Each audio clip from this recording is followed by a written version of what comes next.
What's up, Group Coach Nation?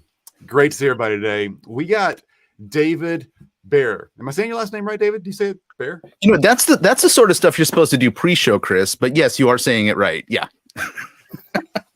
You all know me well enough here, guys, to know that there is no freaking, I almost said the wrong word. There is no freaking pre-show on my show. We're here to get it done and be for real. So the reason I asked David to talk today is we've been hanging out on Zoom calls for a few months. And David was just mentioning to me, like what we planned this a while ago, but like today's topic, he was like, dude, I was just speaking in a couple other masterminds, one for, I think for Keep. Is that what you said? And yeah, we we hosted. Yeah, we hosted one for Keep Certified Partners here in Oregon Wine Country last Monday. And then we had a second one that we were hosting for our people in our community on Tuesday. Yeah. I love that.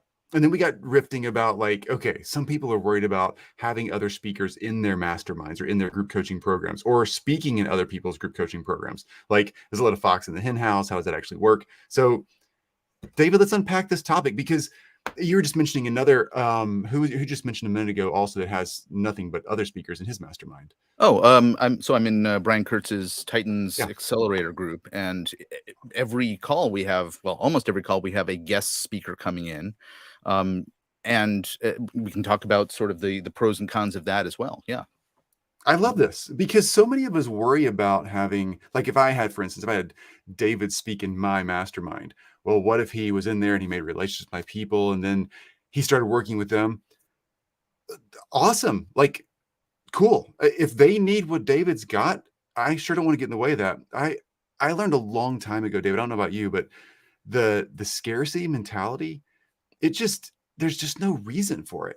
The world is a big place and there's plenty of people. And the more we help them collectively, the faster they get results. I just want to see people win. So anyway, man, tell us about, okay, any of those three you just mentioned, like what's your experience in being in a mastermind where other people are letting other people in, not the host, but other people are like speaking in the mastermind or speaking or hosting for another group like Keep? Yeah, totally. So let me backtrack for just a moment and say, I come to this from the vantage point of having accidentally gone down the slippery slope of internet marketing and, the make money online world. And so I saw a lot of shared presenting, right, in front of one audience from another presenter repeatedly because the model there is often affiliate marketing. Right. And so it seemed very natural to me. Now, this is not the world that you and I live in, but we certainly have. I mean, you've seen, the stuff in Ben Atkins' world, for example. He's a small player in that affiliate space, but it's a very present part of, a lot of industries. And I see nothing wrong with it, particularly when you are upfront about the relationship. If it's a paid relationship, hey, by the way, if you sign up with Chris today, I'm going to benefit financially from it, but that is no reason for you to do so, right? Only do so if it's a fit, right? I love when people are very transparent about that. That said, a lot of the mastermind stuff is not paid. In fact, I remember Brian Kurtz pretty much every time he has a guest speaker encouraging us to sign up and making a point of saying, and by the way, I'm not getting paid to say this. There is no affiliate, money changing hands. So I just wanted to sort of add that extra element into the conversation. Because I think it's useful for folks to understand that there's all different types of potential relationships between the host of a group and an outside speaker. Absolutely. And David and I, for instance, we have a symbiotic relationship. We can help the same clients. So I'm not paying David to be on my show and he's not paid me to talk in his world. There's like if I can help someone at the stage they're in right now, building a high ticket group coaching program or something, awesome. David coaches people who own digital marketing agency and helps them like monster scale their businesses. Like we all have our spot in our thing and that's okay. And it's actually really helpful because if one of my clients is in my mastermind and they're not quite ready for David yet, or they're in David's not quite ready for mine yet, I want to go ahead and tee up the next relationships because we all know, even the people, all of you watching right now who are in my masterminds, I'm not your guy forever. I shouldn't be. I'm here for a stage of your journey. And I think that's really important to set your people up for success with who's next in the stage. Yeah, I love that perspective because I think it's Chris, you could be in somebody's world for a long time, but you're there because you're introducing them to the right folks who are appropriate for the next step as well, right? And Mhm. so it's one of the things that I see when we have guests come into Brian's group, for example, is we had I'm trying to think back to some of the recent speakers. We had somebody who was there talking about TikTok ads. I should say the group is direct response marketers, either copywriters or business owners who are engaged in learning or practicing direct response marketing. And so having somebody come in and talk about TikTok, well, most of these people are steeped in, old school David Ogilvy, Gary Bencivenga kind of, advertising, sales letters and direct mail stuff. And so TikTok is a new and interesting topic for us, Mhm. and understanding how we apply some of the principles that are at the core of what we all do to a new medium is really interesting. Mm. We had a guy on who is one of the most prolific speakers at the Moth speaking engagements, Yeah. and he's written a couple of books around speaking and the structure of speaking and the way to tell stories more effectively. Right, that was a different perspective on stuff that we think we all know, but for those of us who wanted to become better storytellers, some of us I bought his book, right? Some people followed up about his services. But there was no pitch in any of these that was blatant, and there was internally in that group, Brian encourages actually those of us who have offers that are appropriate for the group Mhm. to put them in front of the group and share them. And so I've beta tested a bunch of courses and programs from other members of the group and gave feedback at a heavily discounted price. And those folks were, getting a chance to do sort of an inside presentation to a community that already likes, and trusts them. And they get an opportunity to share a little bit more and go a little bit deeper with what they do. And then they get the benefit of the feedback from those of us who participate. So those are just a few examples of what happens in Brian's world. Mhm. We can talk a little bit about the two things that I did last week, because unlike an ongoing relationship that Brian and his community have, these were just one-offs. Sure. The one that we hosted for Keep Partners is a sign up if you want to come event for all partners, and it was, I think, historically they've attempted to do a few a year. It's inconsistent, right? But maybe somewhere between 2 and 4 a year. Mhm. And we have been itching for an opportunity to show off Oregon wine country. I live in Portland. My business partner lives out in wine country, and it was an excuse to get people to come and celebrate our personal passions of wine. And so that was a lot of fun. And then we tried to incorporate the fact that the environment that we were in, as many good in-person masterminds do, into some of the stuff that we're doing. And so we did a little bit of team building around wine tasting, and then used what we experienced as a teaching moment for the folks in the mastermind as well. Brilliant idea. That's really cool. So how did you get it's a great question. How did you get to host a mastermind group for Keep? That's really cool opportunity. Like, they must like you. We've so we have been very, very intentional about strategically positioning ourselves within the Keep community, because just like your audience is potentially, somebody that I could end up working with, so are all of the Keep certified partners. And so without going out and trying to sell to them directly, we are simply demonstrating our ability to assist Keep and assist their partners in accomplishing certain goals that are appealing to the Keep leadership, right? Mhm. They need more apps sold. They need more folks who are out there promoting their product which I hope your audience knows, but if they don't, it's a small business focused marketing automation tool, basically, Yeah. formerly known as Infusionsoft. And so we've been working with them for a while on a project where we're going to be training all of their new certified partners in areas that are outside of the sort of the Keep environment. Cool. Things like positioning, pricing strategy, stuff like that. That's super awesome. Mhm. Love it. So, okay, what was it like facilitating? Because I think this is a big question for a lot of people who are like, okay, I either want to have some other people, other experts in my community speak in my mastermind or speaking in someone else's. Let's Yep. take it. Let's talk about speaking in someone else's community first, since you're just there at Keep or doing a Keep show. You're you didn't craft and create that audience. They are someone else's buyer, Yep. but you have to maintain the culture, the energy, and align with Keep's brand in a lot of ways. Yep. So and still bring good content that's outside of, in this case, Keep's normal sphere. You're a new person. They want you speaking in. What did you have to kind of be ready for, be aware of, to be on your game for that weekend to make sure you could do the right thing for Keep and do the right thing for you and your brand? Yeah, totally. So I should also say that we are Keep certified partners, so we're Sure. part of that community, which helped lend additional credibility. But Mhm.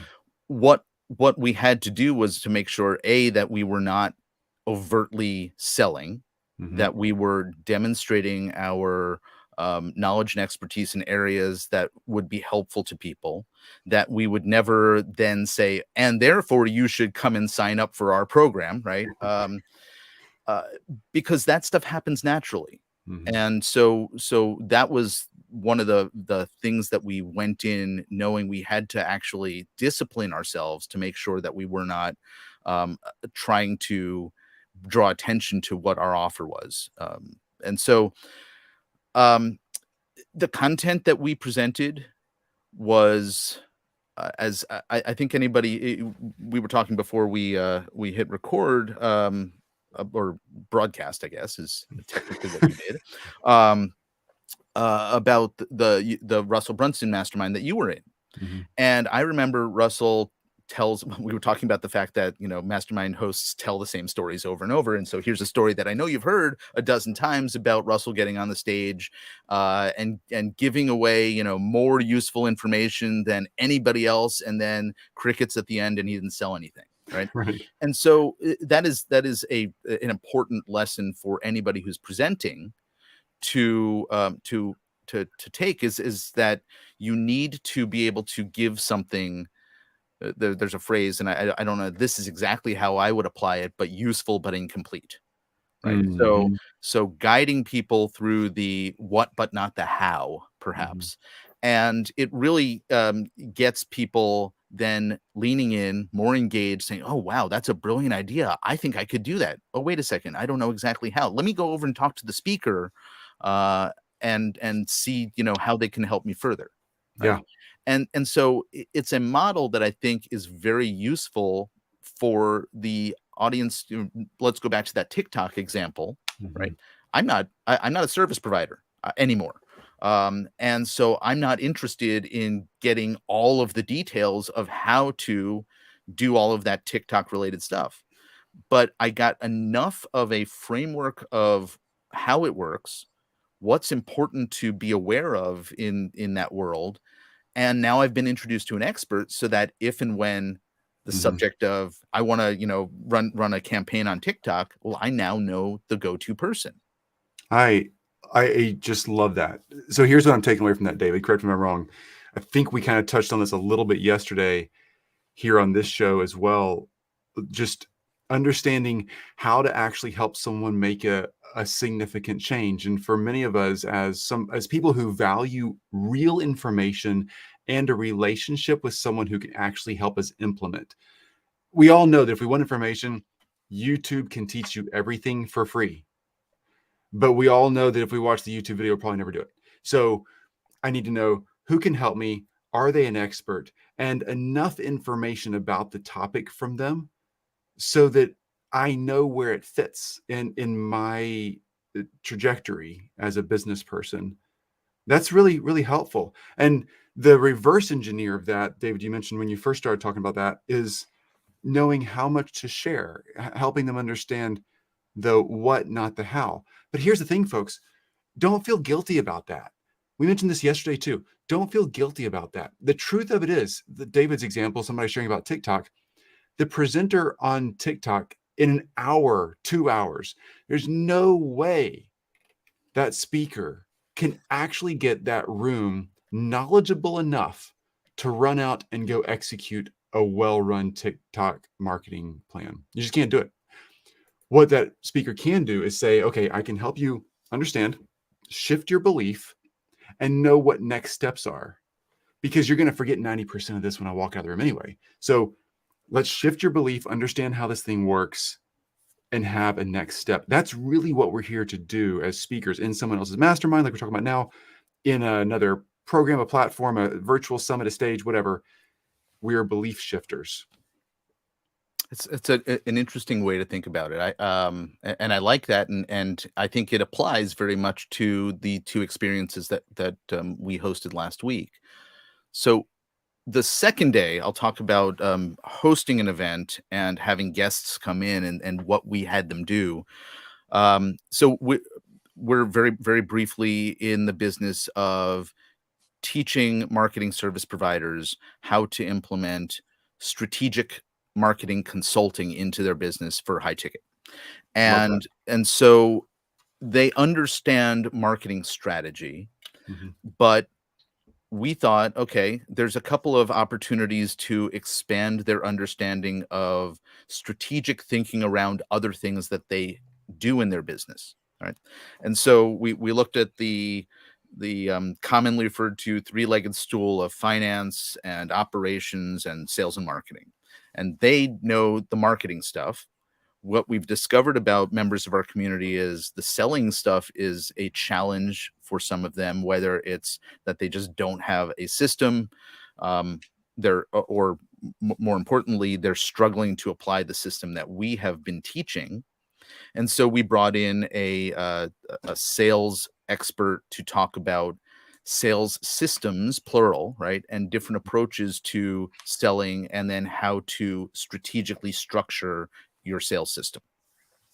And we also did the same with an operations person and talked about building operations systems and processes and documentation. Right? Sounds pretty damn boring to me, but we found a way to really make this both tangible and applicable to our licensees' businesses. And one of the activities that we went through from a guy that we've been working with for a couple of years, who I don't know if you know him, but we'll make sure that you do get to know him, Chris, because I think you guys would love each other. A guy named Stephen Rowell. I don't know him, but love to meet him. Yeah, and he was a Joe Polish protege, and he took the Joe Polish model with what was Joe Polish's carpet cleaning, right? Yeah. And he applied it to in-home maid services. And he's an ex-Disney executive, and so he had another set of trainings to be able to apply to what he does. And now he teaches a similar concept to what you're teaching in a very, very narrow space for high ticket masterminds. I love that. And so Stephen said, okay, well, after you have these presentations, you need to do something. You need to make sure that people who have just been through this experience are able to have a clear takeaway from it.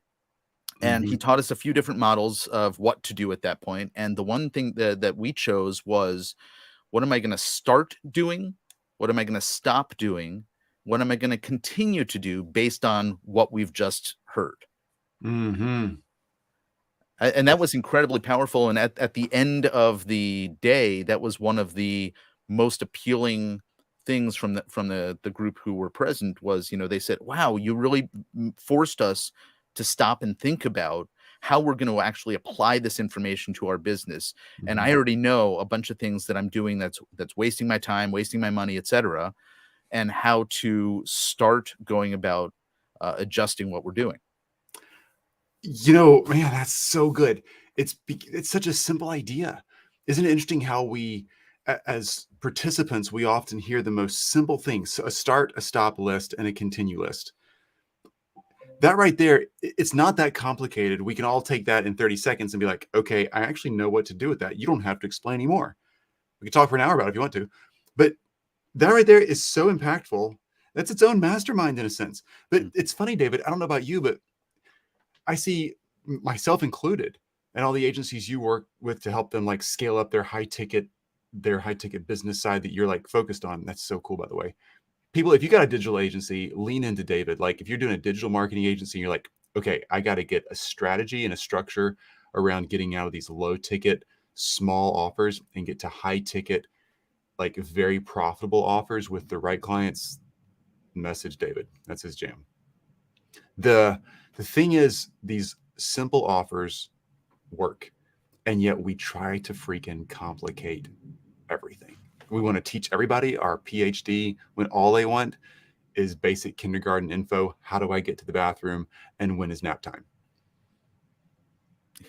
Because that will change your life right there. Nap time and bathroom breaks, that's life changing. PhDs, it's complicated. I can tell what age your kids are. Anyway, that's a good example. And we got a couple minutes left. So if there was anything you could leave us with as we're all deciding, okay, should we speak in someone else's mastermind, or should we have a speaker, another expert in our own masterminds to talk and just kind of help grow the environment, bring in new ideas? Any like last words of wisdom or cautions you'd give us to make sure kind of follow a couple of principles to stay safe? Yeah, totally. I think that there has to be a vetting process. I mean, you want to make sure that you're bringing the right people in with the right message, that you understand if you're presenting somebody, having a guest come in, that you've clearly discussed what's going to be presented beforehand, right? So as the host, you're not surprised. You also want to give ground rules for, can they make an offer, or should they not make an offer, or should they not mention their service, or, should they, is there a call to action at the end, and is it appropriate, right? So just figure out ahead of time, because you want to make sure that they know what the rules are, and it's your environment, right? And so you want to be very clear with them, and you also want to make sure that you can give them an opportunity to promote whatever it is that they want, if it's allowed.